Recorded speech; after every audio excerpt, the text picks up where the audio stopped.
اللہ اللہ اللہ اللہ۔ ابو سفیان تھے، ابو سفیان ابن طولون بادشاہ تھا۔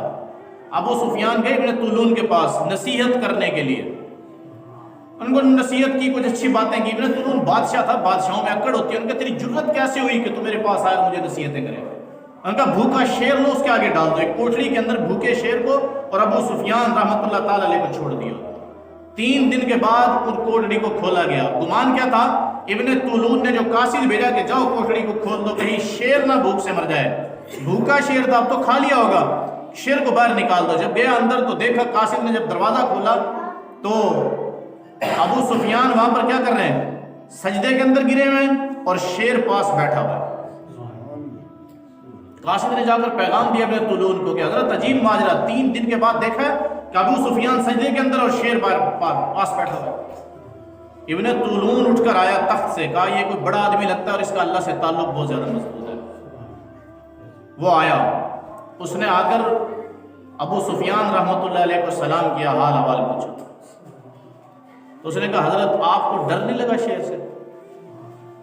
میں نے کہا میرے سامنے جب آپ نے شیر چھوڑا تو میرے سامنے قرآن مجید کی ایک آیت آئی، فَاصْبِرْ فَإِنَّكَ بِأَعْيُنِنَا۔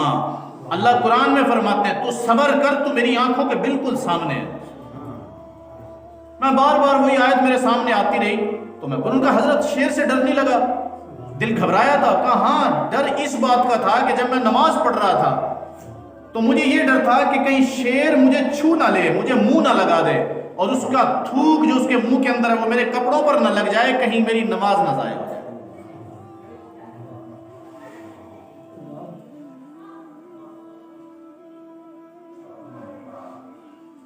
مقصد جو ہے نا، قصے کہانیاں سنا کر معلومات بڑھانا نہیں ہے۔ معلومات آپ کو مجھ سے زیادہ ہے، معلومات تو چھابڑی والے کو آج بہت زیادہ ہے۔ معلومات تو آپ جس سے پوچھ لو مسائل، وہ آپ کو شرعی مسائل بتائے گا، حرام حلال کے بتائے گا اور پاکی ناپاکی کے بتائے گا، اور سارے مسائل ہر کوئی بتا سکتا ہے۔ مقصد معلومات اکٹھی کرنا نہیں ہے، مقصد یہ دیکھو، ایک عرب آیا، عرب سعودی سے حاجی عبدالوہاب صاحب کے پاس، ان کی زندگی میں، اور آ کر کہنے لگا حضرت کیا یہ تبلیغی 6 نمبر لے پھرتے ہیں، 6 نمبر 6 نمبر 6 نمبر، بار بار وہی 6 نمبر، بار بار وہی 6 نمبر، ایک ہی بات کرتے ہیں تبلیغ والے، یہ ایک ہی بات کرتے ہیں۔ تو حاجی عبدالوہاب صاحب نے ان کو مولانا جمشید صاحب کے پاس بھیج دیا۔ مولانا جمشید صاحب نے اس عرب سے کہا کہ دیکھو بھائی، تبلیغ کے کام کا مقصد معلومات بڑھانا نہیں ہے کہ ہم روز نئی بات کریں تاکہ آپ کا علم بڑھے، آپ کی معلومات بڑھے۔ ہمارا مقصد یہ ہے کہ جس بات کو کہا جا رہا ہے اس بات پر 100% عمل ہو جائے۔ اس لیے ہم ایک بات کو بار بار کر رہے ہیں کہ ابھی تو امت نماز پر نہیں آئی، ابھی تو امت کلمے پر نہیں آئی، تو ہم نئی بات کیا بتائیں ان کو؟ تو معلومات مقصد نہیں ہے بھائی۔ ان واقعات کے اندر ہمارے لیے نصیحت ہے کہ ہم کھڑے کہاں پر ہیں اس وقت۔ کوئی پرواہ کوئی نہیں۔ ساتھی اکثر پوچھتے ہیں جی وہ سود پہ قرضہ مل رہا ہے جی لے لیں، نہیں جی حرام ہے، تو پھر ہم کیا کریں جی، ہمارے تو حالات ہی نہیں ہیں۔ یعنی ذہن ہی کوئی نہیں بنا ہوا کہ اللہ کی طرف مانگ لیں، اللہ سے ذہن ہی کوئی نہیں، سمجھ ہی کوئی نہیں۔ نماز اللہ کے نبی نے فرمایا 2 رکعت پڑھ کر اللہ سے مانگو، آپ علیہ الصلوۃ والسلام کی ترتیب بھی یہی تھی، لیکن ہمارے نماز پہلے تو پڑھتے کوئی نہیں، پڑھتے ہیں اس میں جان ہی کوئی نہیں۔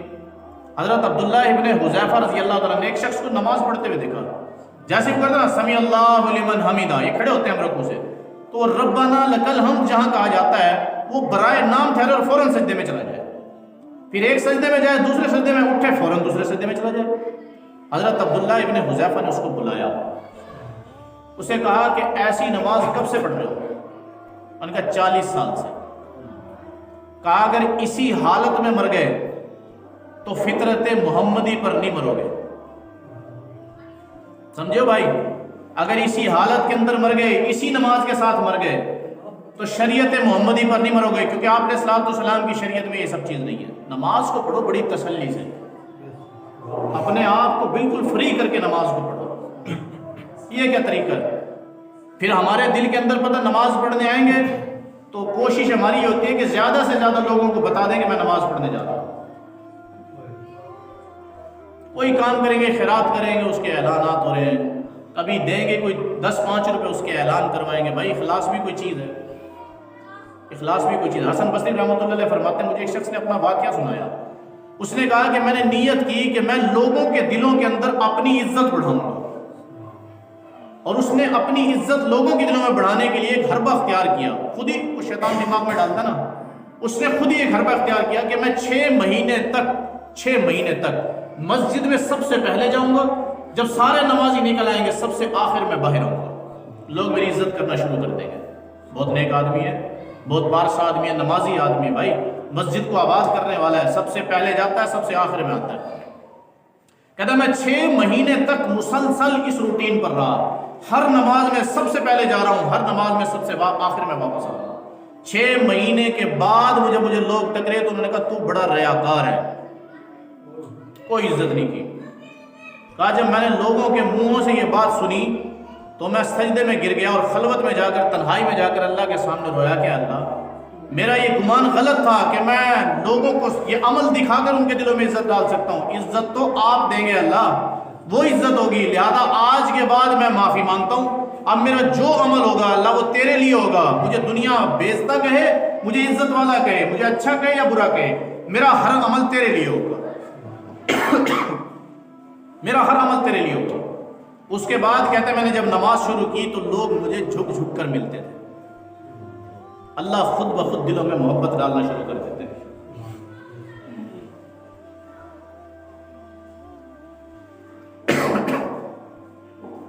عام تو عمل بھائی کرتے کوئی نہیں، نماز کا ہمارے پاس ٹائم نہیں ہے.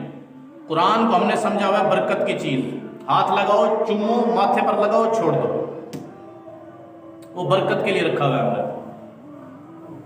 حلال حرام اب ہم یہ سمجھتے ہیں حرام کون کھا رہا ہے؟